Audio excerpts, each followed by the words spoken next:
Hello student, good morning and welcome to my channel Pro Education. तो आज है 19 जुलाई और मैं लेकर आई हूँ आज के करंट अफेयर का मोस्ट इंपॉर्टेंट क्वेश्चन, जो बहुत ही सेलेक्टिव क्वेश्चन है और आने वाले सारे एग्जाम्स के लिए मोस्ट इंपॉर्टेंट है। तो प्लीज़ मेरे वीडियो को लाइक कर दीजिएगा, शेयर कर दीजिएगा और मेरे चैनल को सब्सक्राइब जरूर कर लीजिएगा और बेल आइकन प्रेस कर लीजिएगा ताकि आने वाले वीडियो का नोटिफिकेशन आपको मिल सके। तो चलिए शुरू करते हैं। आज का हमारा पहला क्वेश्चन, किस राज्य की पुलिस ने साइबर अभियान को शुरू किया है? तो इसका राइट आंसर होगा ऑप्शन बी, तेलंगाना। तेलंगाना के पुलिस द्वारा साइबर अभियान को शुरू किया गया है और इस अभियान का उद्देश्य है राज्य में बच्चों और महिलाओं के खिलाफ होने वाले ऑनलाइन अपराधों यानी कि साइबर क्राइम से निपटना। और साइबर 1 महीने तक चलने वाली वर्चुअल अभियान है और इस अभियान को तेलंगाना राज्य पुलिस की महिला सुरक्षा विंग द्वारा कानूनी सहायता केंद्र सिम्बायोसिस लॉ कॉलेज के सहयोग से शुरू किया गया है। तो यह बात हो रही है तेलंगाना की। गठन हुआ था 2 जून 2014 में। राजधानी है हैदराबाद और मुख्यमंत्री हैं के चंद्रशेखर राव।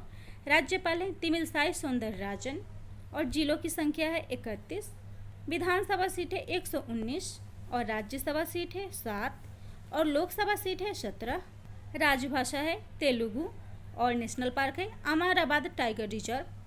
और हाल ही में तेलंगाना के तेलिया रुमाल को जीआई टैग मिला है। और इस क्वेश्चन से रिलेटेड कुछ इम्पोर्टेंट पॉइंट्स है, जैसे स्त्री अभियान को हैदराबाद पुलिस द्वारा शुरू किया गया है, जिसका उद्देश्य है स्त्रियों की सुरक्षा करना और उन्हें सशक्त बनाना। विश्वास अभियान जो महाराष्ट्र पुलिस द्वारा शुरू किया गया है और इस अभियान का उद्देश्य है जनजातीय समुदायों और पुलिस के बीच तालमेल को बढ़ाना।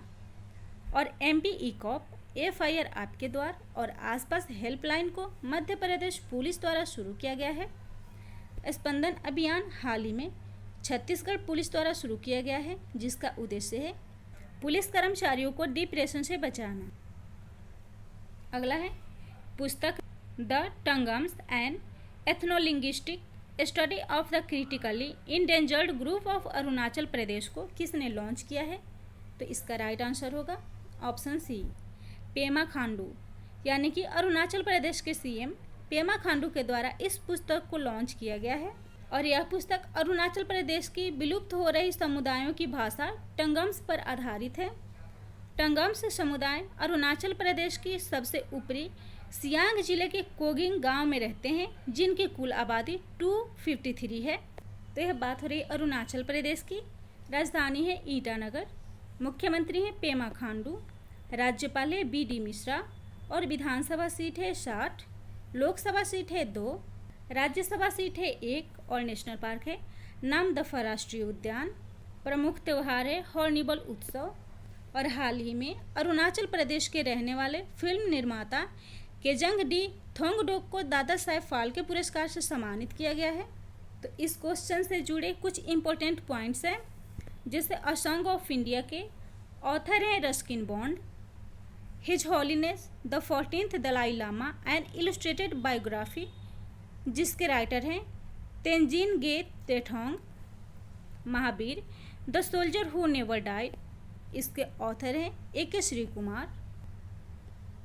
अगला क्वेश्चन है, भारत ने किस देश से संपर्क की सुविधा के लिए नया व्यापार मार्ग खोला है?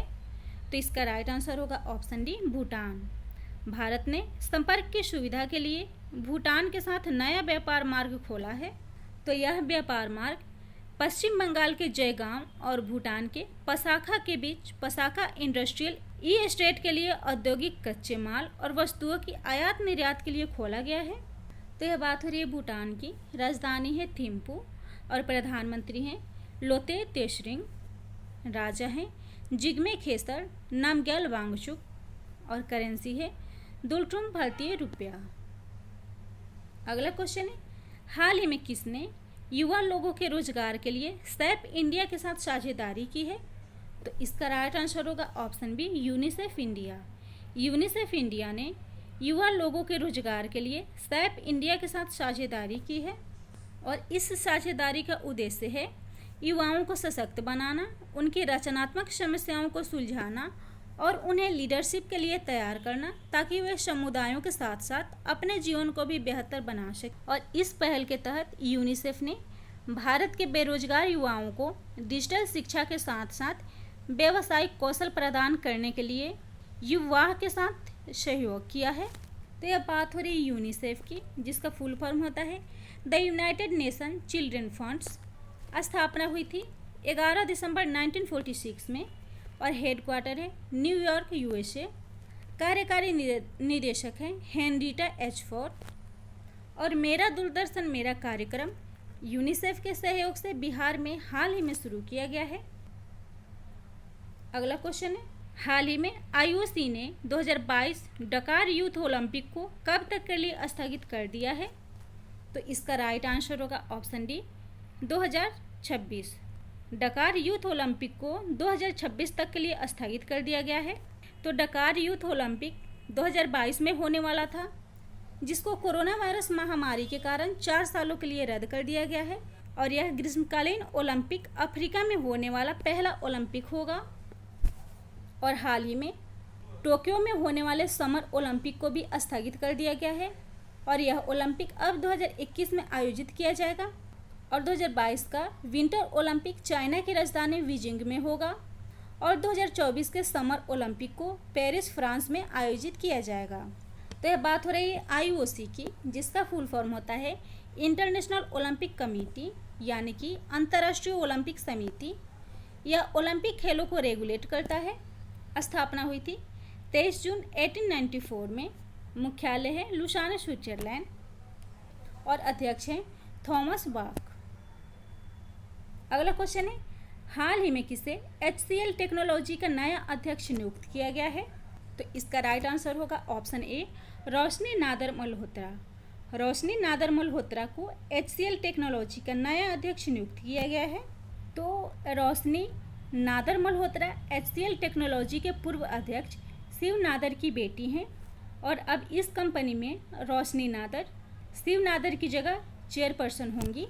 और इस नियुक्ति के बाद रोशनी नादर भारत की सबसे रईस महिला बन गई हैं। और शिव नादर अब मुख्य रणनीति अधिकारी के साथ ही कंपनी के मैनेजिंग डायरेक्टर भी बने रहेंगे। तो ये बात हो रही है HCL टेक्नोलॉजी की। स्थापना हुई थी 11 अगस्त 1976 में।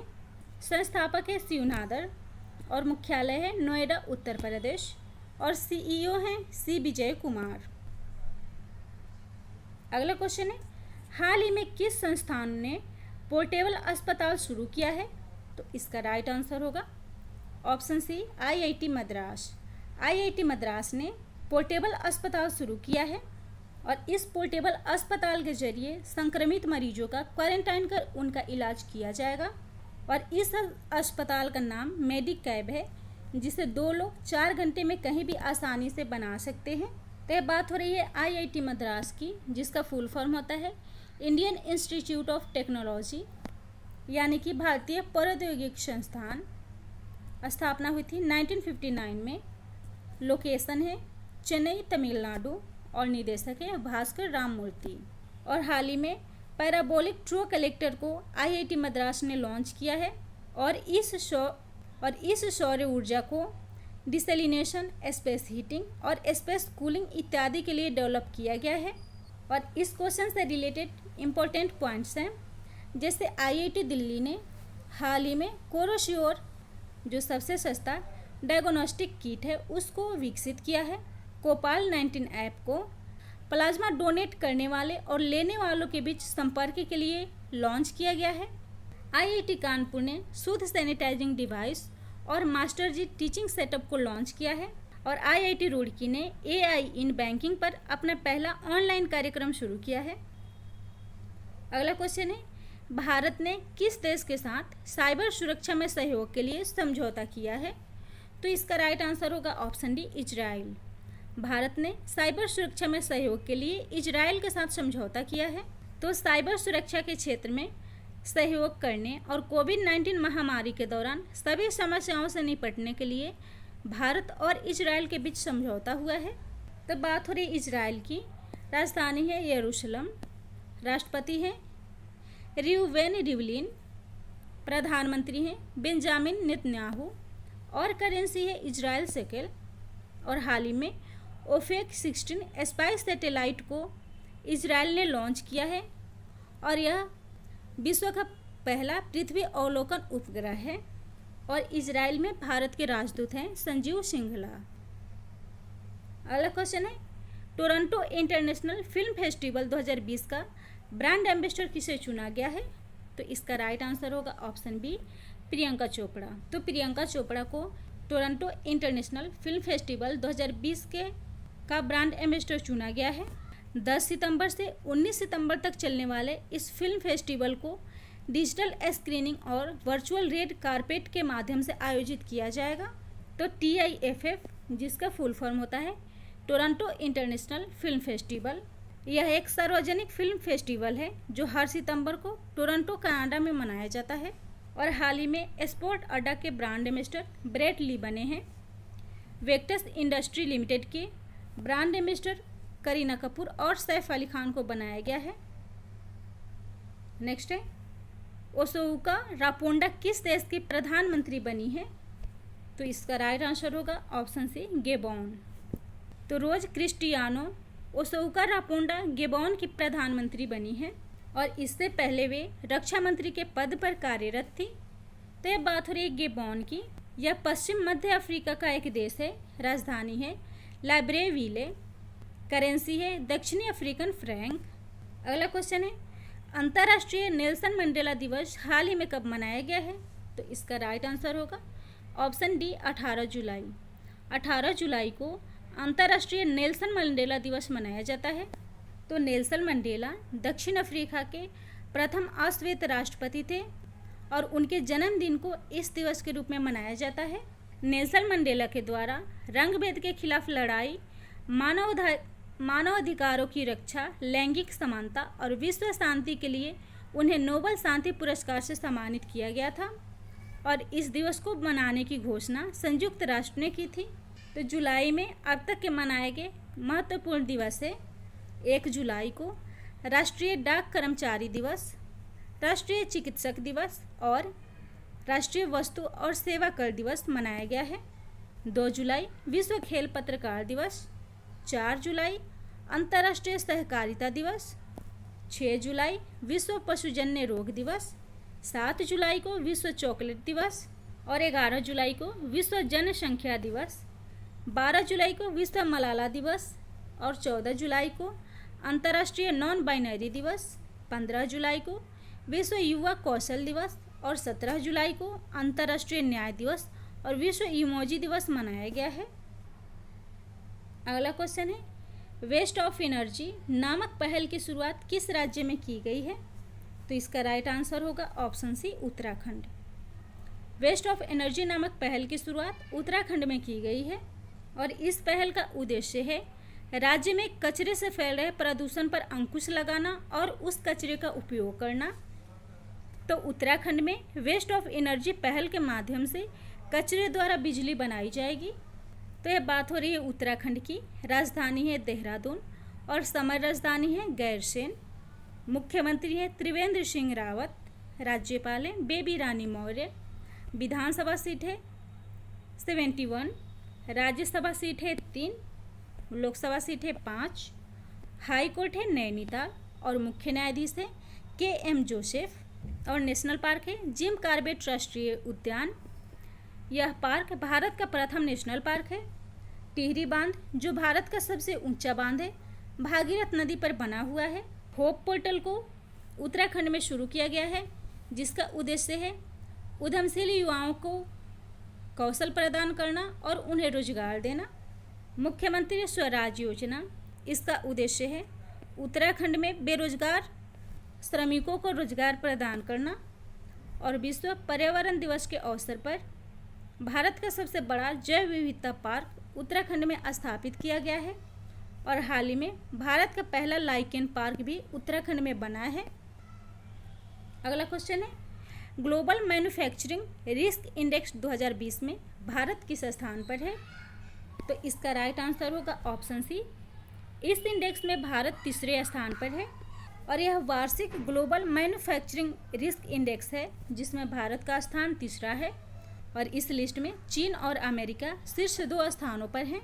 तो MRI यानी कि मैन्युफैक्चरिंग रिस्क इंडेक्स 2020 की रिपोर्ट 48 देशों में कोविड-19 के प्रभाव का विश्लेषण और फिर से मैन्युफैक्चरिंग क्षेत्रों में शुरू करने में उनकी क्षमता के आधार पर जारी किया जाता है। तो MRI रिपोर्ट 48 देशों के बीच वैश्विक विनिर्माण यानी कि ग्लोबल मैन्युफैक्चरिंग में बाउंस बैकेबिलिटी, कंडीशन, कॉस्ट, रिस्क के आधार पर इंडेक्स जारी करता है।